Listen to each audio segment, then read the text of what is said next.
de façon inlassable et quotidiennement pour participer à la réélection du président Macky Sall au premier tour en 2019.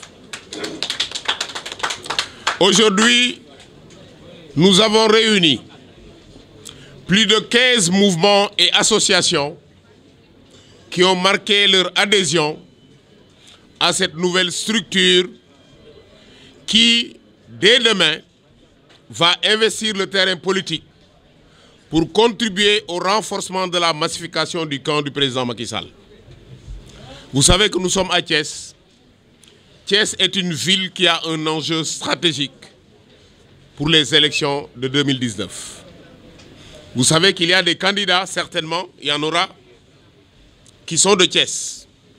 C'est la raison pour laquelle je souhaite que le premier combat politique soit le combat de Thiès.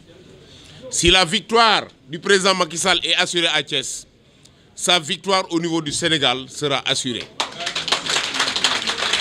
Je disais quelque part que c'est Thiès qui doit décocher les premières flèches qui doivent atteindre les adversaires du président Macky Sall. Et l'organisation que nous mettons en place aujourd'hui a justement pour but de décocher ces flèches pour affaiblir ceux qui luttent pour rabaisser notre candidat. Nous serons les premiers obstacles à Thiès. Et pour ce faire, j'invite l'ensemble des associations, l'ensemble des mouvements qui, de façon libre, ont adhéré à ce collectif, de se préparer à ce combat. Ça va être un combat épique, mais ça va être un combat courageux, car assurément, il n'y a qu'à regarder la salle pour savoir que nous sommes entourés d'hommes et de femmes de grande volonté. Nous donnons donc rendez-vous sur le terrain dès demain à l'opposition pour qu'elle sache que désormais, le candidat Macky Sall, en plus de ses soutiens qu'il a ici à Thiès, et quand je parle de ses soutiens, je parle des responsables de l'APR que je salue au passage et que je remercie également parce qu'ils ont fait un travail important. Mais je pense également à la coalition Benno Bokk Yakaar qui s'est réunie autour de l'essentiel et qui a assuré la victoire des élections législatives. Je voudrais que l'unité qui a prévalu pendant cette campagne électorale soit reconduite pour les élections présidentielles de 2019. C'est dans l'unité et la cohésion que nous allons assurer la victoire.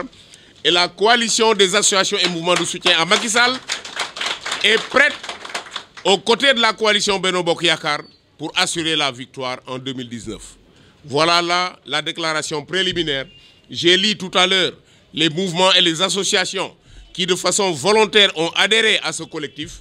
Le collectif va convoquer une réunion incessamment pour installer son bureau, pour préparer un programme et pour descendre sur le terrain pour commencer, ou j'allais dire pour continuer le travail qu'individuellement nous avons assuré. Parce que n'oubliez pas que ce collectif regroupe des associations et des mouvements qui sont sur le terrain depuis très longtemps.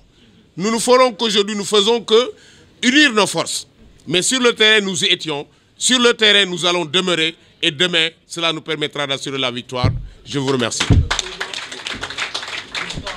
étiez dans une projection, disons, dans un élan beaucoup plus unitaire, avec une grande fédération des mouvements. Organisée aujourd'hui, me semble être une rencontre beaucoup plus large. Quand on veut rassembler, on ne peut pas d'emblée exclure des forces. Aujourd'hui, nous avons la présence d'un parti politique, le FPR, qui, je rappelle, aux dernières élections, a eu 3000 voix pour la première fois. Mais comment peut-on sous-estimer 3000 voix alors qu'on a l'ambition de rassembler, alors qu'on a l'ambition de fédérer? Je n'adhère pas à cela. Il n'y a pas de sectarisme. Le président Macky Sall a besoin de toutes les voix, de toutes les forces. Et pour ce faire, moi, j'ai pris la décision de tendre la main à tout le monde. Ça, c'est le premier point de ma réponse. Le deuxième point, il faut qu'on soit réaliste. Moi, je suis un homme franc et sincère. J'adhère à une cause quand j'y crois fermement. Mais quand, dès le départ, il y a des couacs, il y a des incompréhensions, il y a des coups bas, je préfère me retirer pour aller vers quelque chose de plus concret, de plus dynamique. C'est ça ma position. Je ne veux pas aller trop loin sur cette question-là, mais ceux qui savent, ceux qui regardent la situation, comprennent ce que je veux dire. Il y a des responsables de mouvements qui font des pieds et des mains pour m'arracher des responsables qui sont déjà acquis à la cause du président Macky Sall. Comment peut-on comprendre cette démarche alors que parallèlement, on convie tout le monde à une unité? On convie à l'unité et parallèlement, on va aller démarcher des responsables qui sont déjà dans le mouvement d'Olil Macky. Ça, on ne peut pas le comprendre. Et ce que je dis, c'est avec des preuves claires que je le dis. Vous savez, quand une structure est créée, elle doit être créée autour de la sincérité, autour de la transparence et de la franchise. Je vous donne un exemple. Lors de cette réunion, mais l'un d'entre nous a été reçu au palais. Alors que dans cette dynamique unitaire, notre premier objectif, c'était d'être reçu par le président Macky Sall. Il n'en a pipé mot. Je dis que ce n'est pas sincère.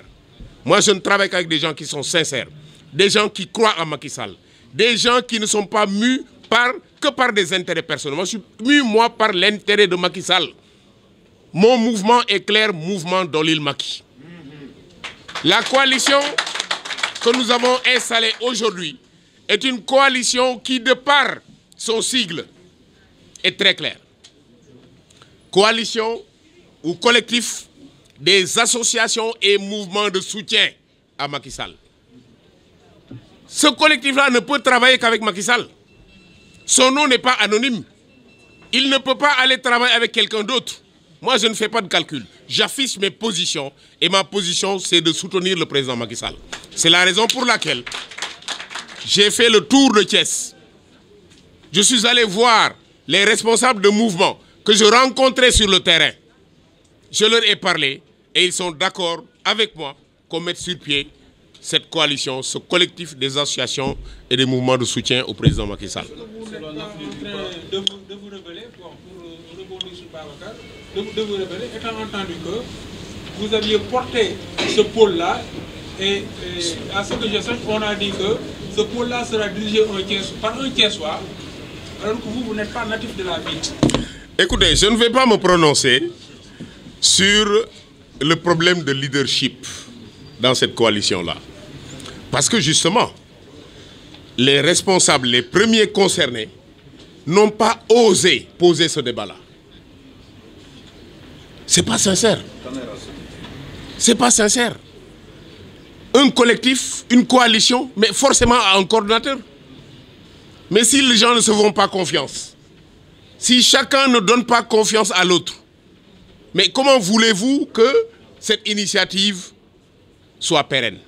Je me pose la question, moi, personnellement. Donc, ce n'est pas une question de me rebeller. Moi, je ne me discute aucun leadership. Le leadership se prouve sur le terrain et non sur la théorie. Vous n'avez qu'à regarder la salle aujourd'hui, elle est archi-comble. Et demain, vous allez voir, parce qu'aujourd'hui, c'est l'installation du collectif. Mais demain, nous allons convoquer l'ensemble de nos militants dans un espace où tout Thiès sera convaincu de l'importance du travail qui est fait par les associations et les mouvements de soutien qui se sont fédérés aujourd'hui. La présence de l'émissaire Cheikh Kanté à vos côtés, quel enseignement? Mais écoutez, tout le monde sait que le président Macky Sall a confié au ministre Dr Cheikh Kanté la plateforme qui doit réunir les mouvements de soutien au Sénégal. Parce que le président Macky Sall est conscient du fait qu'il a son parti, c'est vrai, qui travaille avec ses responsables, qu'il a la coalition Benno Bokk Yakaar, c'est vrai, qui travaille pour sa réélection, mais le président Macky Sall a également l'avantage d'avoir des hommes et des femmes qui, avec leurs propres moyens, s'investissent pour assurer sa réélection. C'est la raison pour laquelle il a jugé nécessaire de confier au docteur Cheikh Kanté cette plateforme qui a l'ambition de fédérer l'ensemble des mouvements du Sénégal. Je vous ai dit tout à l'heure, dans mon propos liminaire, que moi, je suis légaliste.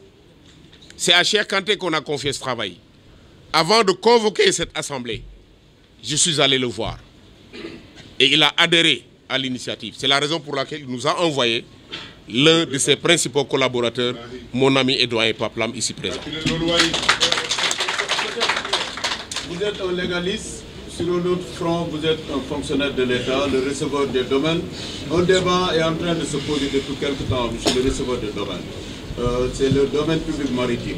On vous a cité sur ce dossier. Vous, en tant que receveur des domaines, quelle clarification vous apporter à ce niveau? Je suis désolé de vous demander de m'autoriser à ne pas me prononcer sur cette question. Parce qu'en fait, nous sommes sous deux registres. Aujourd'hui, ce n'est pas le receveur qui est devant vous. Aujourd'hui, c'est le président du mouvement Dolil Macky, un homme politique qui vous parle.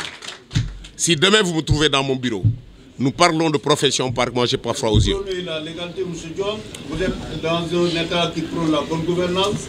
Les conseillers sont en train de se crêper le chignon entre pro-Idi et pro-Macky Sall dans un conseil départemental où votre nom a été cité.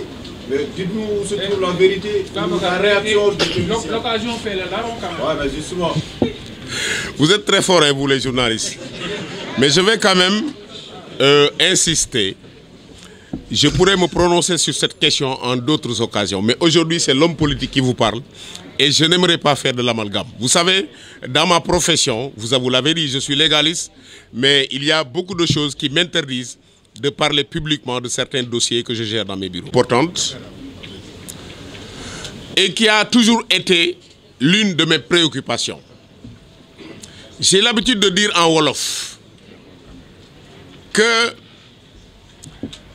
ndaali boo bëggee mu fees doo ci tànk di ci sotti mais da ngay dem rooti ci teen bi ñëw sotti ci ndaali. Ça veut dire quoi? Mais ça veut dire que les militants de l'APR, il n'y a pas lieu d'essayer de les convaincre. C'est comme enfoncer une porte ouverte. Ils sont déjà dans le camp de Macky Sall. Moi, je préfère dépenser mon énergie à convaincre des gens qui ne sont pas avec le président pour qu'ils viennent rejoindre le camp du président. C'est la raison pour laquelle j'ai tout le temps dit que dans mon mouvement, je n'ai pas besoin de militants de l'APR. Je peux tout au plus travailler avec eux, comme je le fais avec les Biran, qui sont des responsables jeunes dans l'APR. Il n'est pas dans mon mouvement, mais il soutient mes initiatives. Parce qu'il est mu par l'intérêt de Macky Sall. Il veut que Macky Sall gagne les élections. Et pour cela, il est aux côtés de toutes les personnes qui prennent des initiatives allant dans le sens de renforcer Macky Sall politiquement. Je peux donc tendre la main à des militants de l'APR. Je peux travailler avec eux, mais je m'interdis de les faire entrer dans mon mouvement. Ça a toujours été une préoccupation à mon niveau. Fële Ablaye Dieye Babacar Fall ak Mamadou Gningue ñoom it ber seen langue est-ce que loolu dina leen amal njëriñ également. waaw xam nga man Babacar ñëpp xame nañ ma fulla ak fayda man lu ma gëm naa ko lu ma desee gëmuma ko te man àndu nawle laa xam àndu yëgante àndu joxante cër àndu yéenante jàmm ànd kenn ku nekk bokk li nga yéene sa bopp nga yéene ko sa morom mais ay nit bu ñu àndagul bëgg a boole seeni mbooloo ñuy commencé nanguwante ay militants waaw bu ñu boolee seen mbooloo lu muy joxe comme dajee gu ñu boolee gu ñu li ñu am mu am ñu bëgg a rocc ñi ma am man waaw wax ma boobu boolee lu muy joxe pour man waaw xam nga réunion def nañ ko dañ doon arrondir les angles di waxtaan di seet ndax danañu mën a déggoo mais dafa am ay poñ yu bëri yoo xam ni man dama cee àndul te bëggumaa yàq ñoom ñu bëri ci ñoom wër nañu ay responsable ne leen man maa yàq am na sax ñu wax ni man maa leen di instrumenter pour ñu yàq waaw boo bëggee ànd ak ay nit ñuy wax loolu ci sa ginnaaw te ànd ba demagul waaw doo toog jàpp sa njàmbur seeti ña nga mën a àndal man ñii laa mën a àndal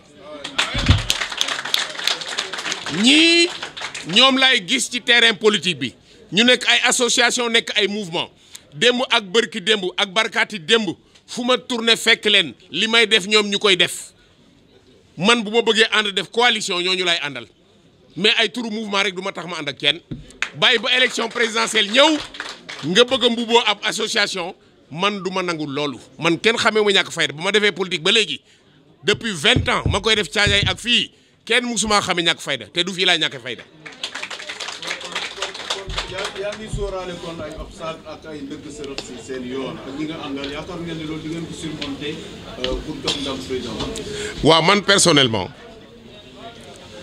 talal naa sama loxo ñëpp pour liggéey ak ñëpp képp kuy jàppale président Macky Sall def naa la nawle yéene naa la li may yéene sama bopp foofu laa mën a yem ku mel ni man nag danañ mën a ànd mais ku ma yéenewul la ma la yéene sunu ànd dana jafe parce que àndu naxante aussi ànd bu dul sori la gis nga ànd dafa war a lalu ci dëgg dafa war a lalu ci sincérité dafa war a lalu ci transparence yow naka nga mën a xalaatee ñun ñu ngi daje pour former benn kuréel pour fédérer mouvement de soutien yëpp à la veille de la rencontre kenn ci ñun yoolee ko am audience au palais te ñun ñu doon waxtaan ne ñun war nañoo def ay pexe pour président recevoir ñu.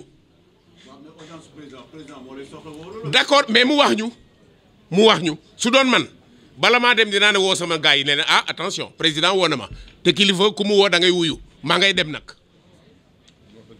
lu ma fa jëlee naa leen wax ba fi may wax ak yow kooku woowu ma pourtant woo na sama yeneen naataangoo yi man du ma dof ah non du ma tudd tur borom dina xam boppam.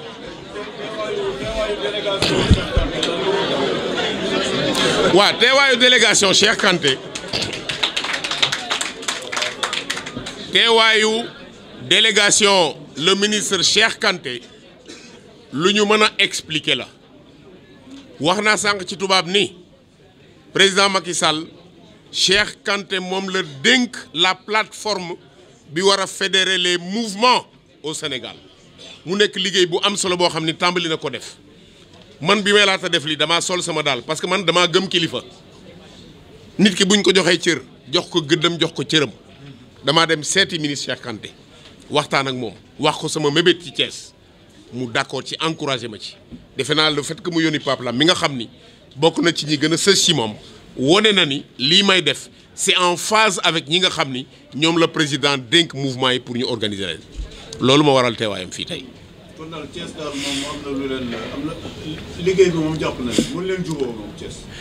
waaw mais bul wax loolu déedéet. affaire yi ñuy xiiroo collectif mouvement ñu yaakaaroon yéenay nekk benn yéen ñi tey def ngeen nii. déedéet defuñu ni li ñu def nii te rewuñu mën nañoo nekk benn pourquoi pas mais dama leen ni dërëm ak dërëm ñoo mën a ànd. dërëm ak dërëm ñoo mën a ànd ça veut tout dire ça man daal ñi ma àndal nii ñii laa mën a àndal ànd naa ñoom it te dañuy liggéey.